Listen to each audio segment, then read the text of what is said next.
আমাদের দেশে আমরা দুইটা দিন খুবই বাঙালি হয়ে যাই। এক 21শে ফেব্রুয়ারি এবং দুই পয়লা বৈশাখ অর্থাৎ 14 এপ্রিলে। এই দুই দিন আমরা খুবই বাঙালি হয়ে যাই, আর বাকি দিনগুলোর কোনো খবর নাই। বাকি দিন আমরা বাংলা ভাষায় কথা বলতেছি নাকি ইংরেজি ভাষায় কথা বলতেছি কোনো খবর নাই। কিন্তু 21শে ফেব্রুয়ারি কিংবা পয়লা বৈশাখে বাংলায় কথা বলতে হবে, পর্তুগিজ ভাষায় কথা বলা যাবে না, আরবি ভাষায় কথা বলা যাবে না, ফার্সি ভাষায় কথা বলা যাবে না, কিংবা ইংরেজি ভাষায় কথা বলা যাবে না। এটা কারো কারো মতামত বা অভিমত, কিন্তু আমরা কি এই ভাষাগুলো ছাড়া থাকতে পারবো? আমরা যে কথা বলি এগুলোর ম্যাক্সিমামই বিদেশি শব্দ, অর্থাৎ বাংলা ভাষা কিন্তু কোনো একক শব্দ নয়। বিভিন্ন ভাষার মিশ্রণে এই বাংলা ভাষার উৎপত্তি। বাংলা শব্দই কয়টা? খুব কম। এই যে কোলা, ডাকরগঞ্জ, এরকম আরো কিছু শব্দ আছে যেগুলো আমরা ব্যবহার করি। বাংলা শব্দ অনেক আছে, কিন্তু সেগুলো আমরা ব্যবহার করি না। সাধারণত আমরা যেগুলো ব্যবহার করি তার মধ্যে সীমিত কিছু শব্দ আছে যেগুলো হচ্ছে বাংলা শব্দ। তাহলে এই বাংলা কি আমাদের গর্বের নয়? নিশ্চয়ই গর্বের, কিন্তু আমাদের এই বাংলা ভাষা নিয়ে অহংকার করা উচিত নয়। অহংকার করবো অবশ্যই নিজের ভাষা হিসেবে, কিন্তু অন্যের ভাষাকে খোঁচা দিয়ে আমরা কখনোই গর্ব করবো না। কারণ আমাদের বাংলা ভাষা অন্যান্য ভাষার মিশ্রণেই তৈরি হয়েছে, সেই জন্য আমরা এই দিকটি খেয়াল রাখবো। এরপর যদি বলি পয়লা বৈশাখের কিছু নোংরামো এবং অপসংস্কৃতির কথা।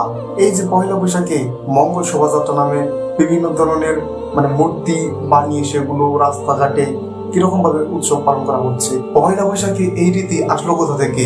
পয়লা বৈশাখ তো এই বাংলা নববর্ষ তো চালু করেছিলেন সম্রাট আকবর 1584 সালে।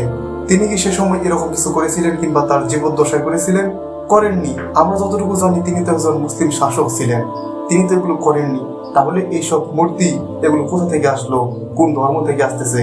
আর বলা হয়ে থাকে এই বাংলা নববর্ষ নাকি বাঙালির 1000 বছরের শ্রেষ্ঠ উৎসব, অথচ আমাদের বাংলা ভাষার বয়সই হচ্ছে 550 একটু কম বেশি হবে। এইটুকু মাত্র বয়স আমাদের বাংলা ভাষা, আর আমরা বলছি এগুলো উৎসব নাকি আমাদের বাঙালির 1000 বছরের শ্রেষ্ঠ উৎসব।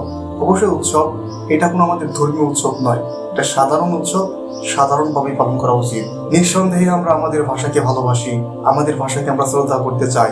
আমাদের বাংলা ভাষাকে নিয়ে আমাদের বীর দামাল ছেলেরা যে সাহসিকতা দেখিয়েছে এটি বিশ্বে বিরল। কিন্তু এই ভাষাকে নিয়ে কখনোই পারাবারিক পর্যায়ে যাওয়া ঠিক নয়। এই যে পান্তা ইলিশের সংস্কৃতি এসেছে, এটা কোথা থেকে এসেছে? এটা কি শুরুতে ছিল না? অর্থাৎ এগুলো নিয়ে কেন বাড়াবাড়ি, কেন ঝগড়া? শুধু একটা দিন বাংলা ভাষায় কথা আর বাকি দিন বাংলা ভাষাকে গালাগালি, নানান ধরনের অপপ্রচার, এগুলো কেন? আমরা বাংলা ভাষাকে ভালোবাসি, প্রতিদিনই ভালোবাসি। যারা এই 21শে ফেব্রুয়ারি কিংবা পয়লা বৈশাখে বাংলা ভাষার প্রতি কঠিন প্রেম দেখায়, এরাই বাংলা ভাষাকে, বাংলা শিক্ষাকে সবচেয়ে বেশি ঘৃণা করে।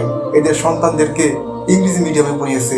এই যে বাংলা বই যারা লিখেছে না, ম্যাক্সিমাম বাংলা বই যারা লিখেছে এদের সন্তানদের দেখুন ইংরেজি মিডিয়ামে পড়িয়েছে। ম্যাক্সিমাম ব্যাকরণ বিধি, আমি কারো নাম নিচ্ছি না কারণ আমি নিজেই বাংলা বিভাগের একজন শিক্ষার্থী।